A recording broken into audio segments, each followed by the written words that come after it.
여러분 반갑습니다. 김덕기입니다. 자, 지금부터 2023년도 2회차 실기 해설 강의 진행하겠습니다. 강의 앞서요. 2023년도 2회차는 문제가 아주 쉬웠어요. 18문제가 출제가 되는데요. 사실 공부를 많이 한 사람들은 좀 억울할 것 같아요. 아주 기본적인 문제가 나왔거든요. 그럼에도 불구하고 합격률이 50%가 안 넘어요. 참 안타까운 일입니다. 왜 그럴까요? 첫째, 공부 너무 많이 해서 그래요. 다 외우려고 해서 그래요. 이 개트레이식 공부 방법이거든요. 글자 외우는 시험이 아닙니다. 타당도 있게 글짓기 하는 거예요. 타당도 있게 글짓기. 합격 선물 여러분 제가 올려드렸거든요. 합격 선물에서 18문제 중에서 16문제가 똑같이 나왔어요. 합격 선물만 봐도 아주 차고 넘칩니다, 점수가. 제발 좀 합격 선물 보세요. 합격 선물이 최고 엑기스입니다. 누차 강조하지만요. 6점짜리 10개만 맞으면 합격이에요. 얼마나 쉬워요. 10개만 쓰면 되는데 이걸 왜 합격을 못하는지 안타까운 심정입니다. 왜 그럴까요? 성격 고쳐야 돼요. 나올 것 뻔하고 다 외우지 마세요. 너무 많이 공부하지 마세요. 기본적인 6점짜리 10개만 확실하게 외우고 나머지 타당도 있게 소설 쓰자. 그리고 시간이 정말 부족한 분들은요. 제발 합격 선물 보세요. 합격 선물만 봐도 무조건 합격됩니다. 어떤 문제가 나오는지 지금부터 본격적으로 출발해 보겠습니다. 1번 번데기 문제예요. 뻔하죠. 내부 노동시장의 형성 요인 3가지. 숙련의 특수성, 현장 훈련, 관습. 참 설명하기도 거시기해요. 그리고 이것만 쓰면요. 채점자는 이거 잘 안 봐요. 채점자는 채점하는 종이택지를 6만 장을 봐야 돼요. 6만 장 이거 보는데 여러분들 기업의 고유한 숙련의 특수성 이거 안 봐요. 3개 썼네. 비스무리하네. 오케이 6점 딱 넘겨요. 보지도 않은 걸 뭐 이렇게 자세히 쓰려고 그래요. 숙련의 특성 기업이 갖고 있는 고유한 특성을 의미하고 문서로 전수가 불가능하며 이것도 이제 안 써도 돼요. 기업의 고유한 숙련의 특성이란 다 잘라먹고 내부 노동력의 유일한 소유하는 숙련의 특성을 의미한다. 이게 왜 이렇게 뭐가 있어요? 근데 공부 못하는 사람들 특징이 기업의 고유한 숙련의 특성이랑 기업의 고유한 숙련의 특성. 아니에요. 저 다시 할게요. 미친 거 아니에요? 숙련의 특성이란 정말 기업의 내부 노동력만의 유일한 숙련의 특성을 의미한다. 외울 게 뭐가 있어요? 현장 훈련. 현장에서 필요한 훈련을 말한다. 그리고 여기 몇 개 따갖고 그냥 글짓기 하면 되겠고. 관습. 기업 문화에서 내부에서 관습적으로 만들어진 그냥 문화를 기업 고유한 문화를 의미한다. 그냥 대충 소설 쓰면 됩니다. 6점 먹고 들어갑니다. 2번 문제 가보시죠. 보딘 이것도 번데기 문제예요. 보딘 의자 정보를 선택하는 것은 문제가 없다. 입이 닳도록 설명했죠. 의자 정보를 선택하는 건 문제가 없다. 제가 광명시 살아요. 광명에 뭐가 있죠? 이케아가 있습니다. 이케아 가면 의자 많이 팔아요. 광명에 사니까 의자 정보를 선택하는 것은 문제가 없다. 이렇게 제가 강의했죠. 의존성, 자아갈등, 정보의 부족, 정보의 부족, 정보의 결핍 다 맞는 얘기예요. 가끔 이 카페 보면 교수님 이걸 정보의 결핍을 썼는데 어떡할까요? 뭘 어떻게 해요? 답이지. 선택의 불안, 문제 없음. 그 다음에 쓰는 건 이제 대충 타당도 있게 의존성, 직업 문제를 혼자 못하고 타인에게 의존한다. 타인은 교수님 안 이어져요. 남에게 의존한다. 맞을까요? 틀릴까요? 맞겠죠, 이거를. 이런 건 너무 신경 쓰지 마세요. 정보의 부족, 정보가 부족한 거. 자아갈등, 자아가 갈등한 거. 이걸로 대충 소설 쓰면 되는 겁니다. 그래서 다시 한번 말씀드리자면요. 채점란 썼냐 안 썼냐 여기서 먹고 들어가죠. 5점짜리. 3번 갑니다. 롭키스와 데이비스 이것도 직업 전공으로 많이 강조했죠. 근데 여기서 중요한 건요. 롭키스와 데이비스의 직업 적응 방식이에요. 즉 성격적 요인과 환경적 요인이 있죠. 환경적 요인을 다른 말로 하면 직업 적응 방식이에요. 직업 적응을 어떻게 하냐? 어떻게? 직업 환경에서 어떻게 하냐? 그래서 환경적 요인으로 나올 때가 있고 직업 적응 방식으로 나올 때가 있어요. 같은 맥락이에요. 교수님, 이건 다 외웠는데 이게 이 문제인지 모르는 경우 몰랐어요. 또 이런 분도 계세요. 문제를 잘 읽어봐야 돼요. 직업 적응 방식, 환경적 요인. 다음에 시험 문제 나오면 직업 적응 이론에서요. 환경적 요인, 유형 쓰시오. 이렇게 나올 수 있겠죠. 같은 맥락입니다. 이 문제가 나왔으면 다음 차수에는 이 문제가 안 나와요. 그럼 뭐가 나올 것 같아요? 성격적 요인이 나오겠죠. 그래서 성격적 요인 1차에 많이 나오죠.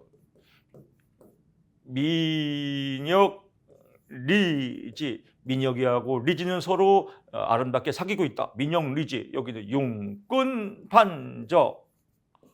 그래서 민첩성, 역량, 리듬, 지구력. 이건 성격적 요인이고 또 여기다가 또 민첩성, 역량 이거 쓴 분도 있을까 없을까요? 있겠죠. 문제를 잘 봐야 돼요. 쓰는 건 뭐 알아서. 이런 건 좀 특성 있는 것은요. 융통성이란 직업적 성격과 직업적 환경의 부조화. 즉 성격과 환경의 부조화가 이거 문제가 하나 넣어주면 좀 아름답겠죠. 왜? 환경 적응 방식이니까요. 나머지는 읽어보면 쉽습니다. 4번 문제 가보시죠. 틴슬리와 브래들리 이건 뭐 10년 주기로 나오는 것 같아요. 해석 단계, 4단계. 이건 뭐 제가 기출에서 설명드렸고 파이널 설명드렸습니다. 근데 뭐 가끔 나오는 문제인데 이런 건 사실 틀려주는 게 예예요. 다 맞으면 재수없지 않습니까? 근데 어렵지 않아요. 제가 이렇게 설명드렸을 겁니다. 예를 들면 example IQ 검사를 했어요. IQ 검사를 했는데 IQ가 70이에요. 70. 선생님이 이상할 거 아니에요. 불렀어요. 금쪽아, 너 IQ가 70인데 선생님이 볼 때는 너 돌대가리야. 앞으로 공부하지 말고 공장 가야 될 것 같아. 근데 떡 공장에 줬거든. 너 학교 그만두고 떡 공장 가. 너 공부해도 안 돼. 이렇게 하면 되겠어요? 안 되겠어요? 안 되겠죠. 첫째, 해석을 준비해야겠죠. 준비. 누가? 상담사가 왜 70일까? 해석을 어떻게 해석할까? 준비하는 거예요. 얘가 진짜 70인가? 진짜 돌대가리인가? 아니면 시험 볼 때 장난으로 한 건가? 아니면 어디 아팠나? 이런 걸 보는 거겠죠. 그 다음에 내담자 해석 수용 준비 느낌. 금쪽아, IQ 검사는 검사일 뿐이야. 정확히 안 할 때도 있어. 그리고 환경에 따라서 IQ는 점점 올라가거든. 이렇게 또 내담자 수용하는 거죠. 아까처럼 너 IQ 70이야. 해석 준비 끝났어. 해석 수용. 너 아무리 공부해도 필요 없어. 왜? 돌대가리니까. 이렇게 하면 안 되겠죠. 수용 안 하겠죠. 그 다음에 검사 결과를 전달하겠죠. 사실 IQ가 70 나오는데 너 어디 아팠니?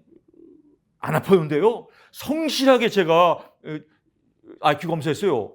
아, 그랬어? 하지만 검사는 검사일 뿐이야. IQ 70인 사람도 나중에 박사기 받은 사람도 얼마나 많은데 전달하고 그 다음에 얘가 충격을 받았나 안 받았나 추후 단계 확인하고 이런 단계를 준비한다. 이거요. 누가? 상담사가. 이 이론을 누가 얘기했다? 틴슬리와 브래들리. 여기다가 뭐 또 테슬라와 베이커리 이러면 안 됩니다. 틴슬리와 브래들리입니다. 5번 문제 가보시죠. 고트 프레드슨의 직업 관련 개인 발달 4단계. 고트 프레드슨 이것도 뭐 뻔할 뻔짜죠. 고트 프레드슨이 여자입니다. 여자. 이게 우째고 하는 겁니다. 여자. 힘센 사내를 좋아한다. 고트 프레드슨. 뭐가 세냐? 성이 세다. 힘센 사내, 힘성 사내, 힘과 크기 지향성, 성 역할 지향성, 사회적 가치 지향성, 내적 고연, 자아 지향성. 이것도 필기에서 많이 나왔죠. 해설 읽어보고 뭐 쉽습니다. 고트 프레드슨이나 나올 때도 있고요. 갓 프레드슨이나 나올 때도 있어요. 청소년 상담사에서는 갓 프레드슨이라고 그래요. 근데 문제가 이렇게 나왔단 말이에요. 고트 프레드슨은 이거 다 외웠는데 갓 프레드슨 누구요? 또 신줄 나왔네. 이러면 안 됩니다. 같은 사람입니다. 이 문제는 나이까지 나와요. 그래서 나이 꼭 외워야 됩니다. 힘과 크기 장성 3세 5세예요. 3세 5세 어느 때예요? 유치원 갈 때죠. 유치원. 유치원 가서 유치원 가기 전이죠. 유아니라고 하나요? 그때 뭐하고 갖고 놀아요? 총 갖고 놀아요. 총, 칼. 너 뭐 될래? 나 대통령 될 거야. 나 군인 될 거야. 이렇게 얘기하죠. 힘센 게 대빵인 거예요. 그래서 힘센 게 대빵이다. 이런 직업을 선호한다. 차도 무슨 차 좋아해요? 이럴 때 보면 애들 다 경찰차, 소방차, 무슨 군인차, 덤프트럭 이런 거 좋아해요. 성역할 지향성, 6세, 8세 이때 유치원 가는 거죠. 유치원 가서 어떻게 놀아요? 남자는 나는 의사, 여자는 나는 간호사. 이 성역할에 따라서 직업의 포부가 발달된다 이거예요. 사회적 가치 지향성, 9세, 13세. 이때는 어디 가요? 학교 가죠. 초등학교. 초등학교에서 직업 모델로 하면 다 뭐예요? 선생님이에요. 왜? 선생님이 노법이거든요. 집에서는 누가 대빵해요? 엄마가 대빵이죠. 밥 먹어! 그럼 밥 먹어요. 손 씻어! 그럼 손 씻어야 되고. 엄마가 대빵해. 숙제 싸냈어. 눈높이 싸냈어. 공부 갖다 싸냈어. 엄마가 대빵해요. 근데 그 엄마가 대빵해. 학교 가면 선생님한테 꼼짝 못해요. 어머 선생님 잘 부탁합니다. 그리고 막 마포실 막 청소하고 선생님 막 간식 갖다 주고. 가만 보니까 엄마보다 끝발이 더 좋은데 선생님이 나 선생님 될래. 선생님이 대빵이구나. 그러다가 이제 14세 이후에요. 가만히 보니까 선생님도 맨날 힘들다 별것도 아니야. 그때는 이제 나하고 맞는 직업에 대해 가져야겠다. 이렇게 연결하면 쉽습니다. 3세, 5세, 6세, 8세, 9세, 13세, 14세 이후 힘센 산의 고트 프레데스. 5번 같습니다. 6번 가보시죠. 형태주의죠. 형태주의 게스탈트라고 하죠. 게스탈트가 뭐예요? 독일어로 형태입니다. 형태. 모양이죠. 모양. 제가 항상 말씀드렸죠. 오늘의 아름다운 게스탈트를 위하여. 오늘의 아름다운 모양을 위하여. 아름다운 모양. 아름다운 모양이 있으려면 어떻게 해야 돼요? 미해결 과제가 없어야 돼요. 맑은 영혼으로 살아야겠죠. 미해결 과제가 없고 맑은 영혼으로 살자. 아름다운 게스탈트로 살자. 하늘의 영광, 땅의 축복, 할렐루야. 믿음 천국, 부진족. 믿으면 합격이다. 자신감, 효능감, 뿜뿜. 얼마나 좋아요. 공부 아름답지 않습니까? 공부 기쁘게 하세요. 상담 기법 3가지만 나오다가 4가지가 나왔습니다. 이것도 다 1차 때 배웠던 내용이에요. 그래서 실기가 필기보다 더 쉬워요. 왜냐하면 필기 때는 이런 용어들이 생소하지만 실기는 벌써 용어들이 다 알아요. 그냥 기본적인 맥락만 잡아서 쓰는 연습. 이걸 여러분 만약에 그대로 한 글자도 빼놓지 않고 외워서 쓰세요. 이러면 어려운 시험이에요. 근데 이거 안 본다니까요. 욕구와 감정의 자각. 상담자는 내담자의 욕구와 내담자의 감정이 어떻게 흘러가는지를 알아보는 것을 말한다. 이렇게 써도 돼요. 신체 자각. 상담자는 내담자의 신체적 감각이 현재 뭘 느끼는지 알아보는 과정을 말한다. 이렇게 써도 돼요. 그냥 자유롭게 쓰면 되는 겁니다. 이 자유롭게 쓰는 이런 자유의지. 얼마나 아름답습니까? 여러분 자유롭게 쓰세요. 하나님이 주신 우리에게 큰 축복은 자유의지예요. 왜 자유의지를 여기서 활용을 못해요? 있는 그대로 글자를 외우지 마세요. 채점자 읽을 시간도 없어요. 그냥 이거 맞았네? 이거 맞았네? 근데 여기다가 이제 타당도 없이 욕구와 떡볶이 먹기 이러면 안 되겠죠. 신체 자각인데 신체 지각하기 이건 안 되겠죠. 그래서 타당도 있게 글짓기 하면 됩니다. 언어자각, 비자기법, 직면 이 중에서 골라 잡아서 4개만 쓰면 되겠습니다. 7번 갑니다. 슈퍼의 경력 개발 5단계. 성탐학 유세. 성을 탐하는 사람은 확 유세시키자. 성탐학 다 알잖아요. 이건 나이까지 이것도 외워야 돼요. 14세까지 성장기. 14세까지 뭐 할래? 라고. 여기는 뭐예요? 4예요. 그러면 14, 24, 44, 64. 그 다음에 앞대가 여기 15. 그 다음에 여기 23. 여기 23으로 가면 되겠네. 이렇게 쓰면 되겠죠. 그래서 성탐학이 이때 어떻게 이루어지냐. 그러면 1차 때 많이 나온 거 있죠. 성장기 때는 환, 흥, 능. 탐색기 때는 잠, 전, 식. 직업에 대해서 환장을 갖고 흥미를 갖고 능력을 갖는 시기를 의미한다. 이렇게 써도 되겠죠. 탐색기란 직업에 대해서 잠재적 의미를 갖고 그다음에 전화를 한 다음에 시행하는 것을 말한다. 시행하는 건 수정기하고 수정기, 수행기랑 겹치는 것을 의미한다. 이렇게 써도 되겠죠. 그러니까 이런 내용들을 그냥 버무려서 아름답게 쓰면 됩니다. 성타막 유세를 썼냐 안 썼냐가 채점 포인트입니다. 8번 문제 가보시죠. 실업 야호다입니다. 야호다. 이 영어로는 이 조다시 아니에요. 또 조다시 읽으면 안 됩니다. 그래서 야호다의 여기 앞에가 무음입니다. 박탈 1의에 따르면 박탈했단 말이에요. 뭘 박탈했어요? 직업을 박탈했어요. 직업을 박탈하면 뭐가 됐죠? 실업자가 됐단 말이에요. 실업자.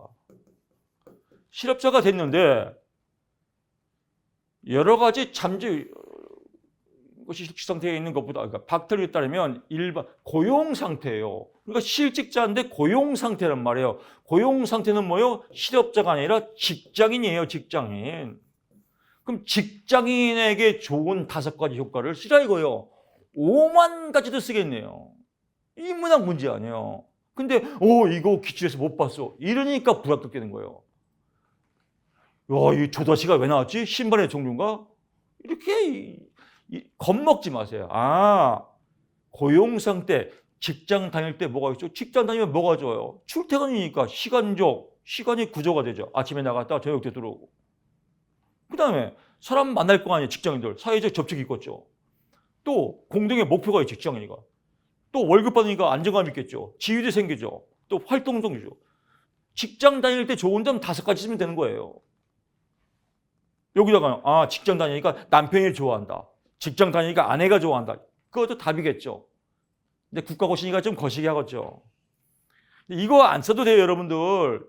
여기다가 그냥 시간의 구조화가 될 수 있어서 잠재 효과가 좋다. 사회적 접촉 가능성이 가능하다. 공동의 목표가 생긴다. 뭐 이렇게 써도 다 맞는 답이에요. 이건 점수 주기 위한 서비스 문제예요. 근데 저도 못 먹어요. 그러니까 쉽게 문제를 이해해야 됩니다. 구박합니다. 기혼 요소의 경제활동 참가율을 낮게. 이것도 그러니까 공부한 사람이 이번 시험에서는 억울해요. 이것도 인문학 아니에요. 기혼 여성의 경제활동을 왜 못해요? 가장 쉬운 건 뭐예요? 일자리가 없어요. 기혼 여성의 재취업 기회 부족. 이것도 외우기 어려워요. 그러면 기혼 여성의 일자리가 부족하다. 이렇게 써도 돼요. 근데 굳이 기혼 여성의 재취업의 기회, 재취업의 기회 부족, 기회 부족이 아니어죠. 다시 갈게요. 미친 거 아니에요. 기혼 여성 임금이 낮으니까 참가율이 그렇죠. 기혼 여성은 한 달에 무조건 1,000만 원 이상이다 월급이. 그러면 다 일을 하겠죠. 결혼 출산으로 퇴사 강요, 비정규직 문제, 이런 쭉 정말 쓸 거 없으면 남편이 싫어해서 이것도 답이겠죠. 또 애 키우느라가 바빠서 이것도 답이겠죠. 근데 이것도 국가고시니까 좀 거시기 하겠죠. 10번 문제 가보시죠. 구성타당도, 이것 번득이죠. 수점타당도와 변별타당도, 수점타당도, 신개발검사와 기존의 검사와 상관관계를 알아보는 것이다. 그래서 상관관계가 높을수록 수점타당도가 높다. 아주 간결하게 줄였습니다. 변별타당도, 신개발검사와 여기서는 다른 거예요.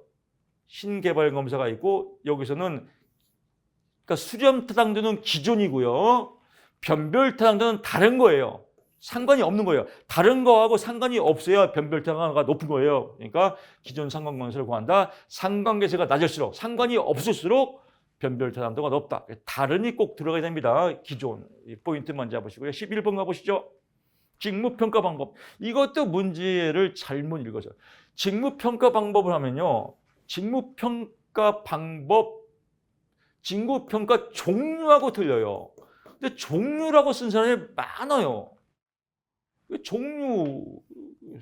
직무평가 나오면 문제를 잘 읽어야 돼요. 여기서는 평가 방법이에요. 그래서 서열법, 분류법, 이렇게 점수법, 요소비균법, 이게 보통 3가지만 나와요. 그러니까 4가지 외울 필요 없습니다. 이거 나오면 꼭 3가지만 나오니까 이 중에서 여러분들이 외우기 쉬운 거 골라서 서열법, 직무의 중요도와 장점에 따라 순서를, 서열이니까 순서를 정해서 어쩌고 저쩌고 한다. 분류법. 모든 등급의 각 직무에 맞춰서 직무를 등급에 따라서 분류하였구나. 점수법. 점수에 따라서 분류하였구나. 평가했구나. 이걸로 그냥 버무려서 조금 있어 보이려면 양적 평가 방법에 해당한다. 왜? 점수를 넣어서 데이터를 측량할 수 있으니까요. 그래서 점수법이란 직무 분석, 한 줄 주세요. 쓸 거 없는 사람은 점수법이란 직무 평가에서, 여기 있잖아. 직무 평가에서 점수의 중요도에 따라서 직무를 평가하는 방법으로서 양적 평가에 의미한다. 정말 아름답지 않습니까? 미치게 아름답죠. 채점자는 점수를 주고 싶어서 환장할 겁니다. 어렵지 않아요. 12번 갑니다. 홀랜드 성격, 이것도 참 우리 무시하는 거예요. 맨날 나온 거 또 나오고 나온 거 또 나오고. 여러분들 지겨울 거예요. 이것도. 현탐의 사진관. 제가 설명하기도 참 거시기해요. 그래서 보너스 문제입니다. 13번 갑니다. 한국 직업사전의 부가직 업종 육체활동. 이건 이제 가끔 나오는 문제인데 여러분들 제가 제 음성 지원이 되신 분들은 이거 쓰실 거예요. 육체활동이에요. 자, 제가 김덕희가 신체 검사하러 갔어요. 광명에 있는 송해병원에 갔단 말이에요. 제가 귀가 잘 안 들려서 이제 여기서 이제 안내원이 김덕희 씨, 예, 저 불렀습니까? 김덕희 씨, 날 보고 부른 거겠죠. 날 보고 불렀어 이거예요. 시각이죠. 저 불렀나요? 맞아요, 김덕희 씨. 제가 귀가 잘 안 들리거든요. 이거 뭐예요? 청각이죠. 지금부터 신체 검사 시작합니다. 몸을 앉았다 일어나 해보세요.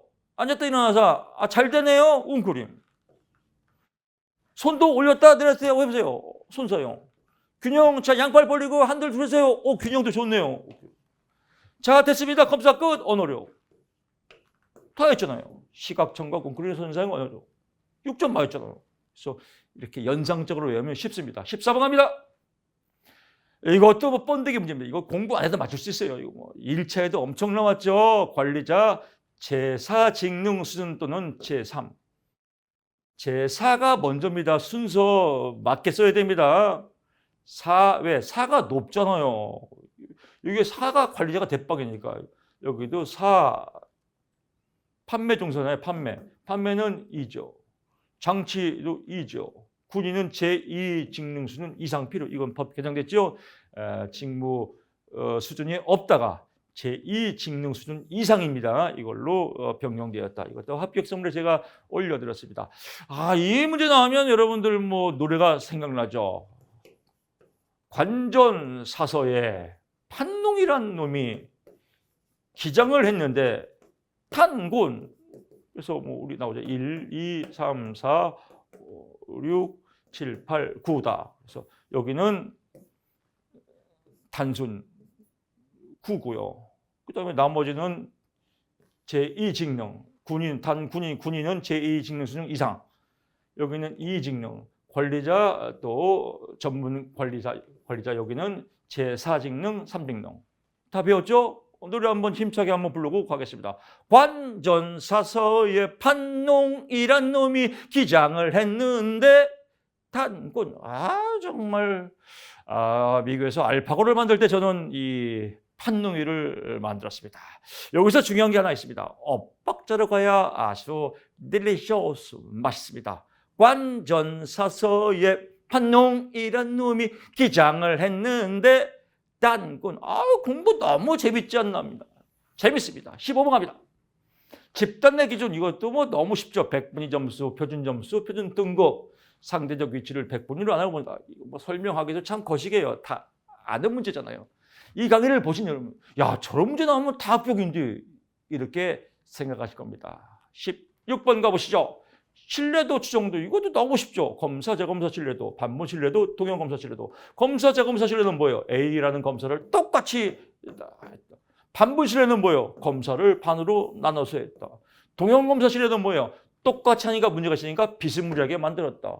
동형 검사 신뢰도 유사하게 비스무리하게 만들었다. 똑같이 만들었다. 반으로 잘랐다. 그 다음에 외운 거 써먹으면 되겠죠. 한번 실내에도의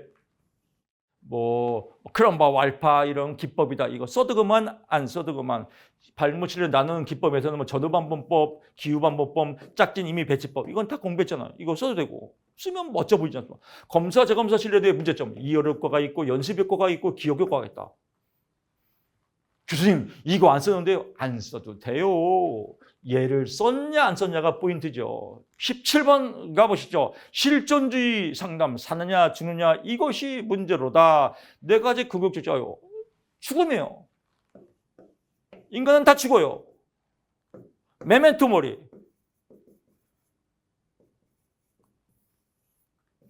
다 죽어요. 죽음을 직시하라.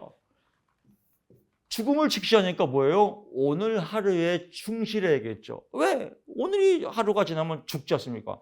아, 메멘토 모리 하니까 갑자기 또 생각이 나네요. 제 제자가 결혼식 때 주례를 봐달라고 해서 주례를 받는데 그날 비가 엄청 왔어요. 오랜만에 이제 구두를 신고 가는데 구두가 비에 젖어갖고 뒷급이 다 내려앉았네요. 근데 강남에서 결혼식을 하는데 결혼식장이 강남에 다 하얀색이에요. 하얀색. 걸을 때마다 뒷급이 검은 게 떨어지는데 미치는 줄 알았어요. 그 방송에서는 주례 선생님 빨리 오라고 방송 나오죠. 걸을 때마다 뒷급에서 검은 거 떨어져. 화장실에서 뒷급 막 닦았고 막 다 또 닦았죠. 근데 또 떨어지는 거예요.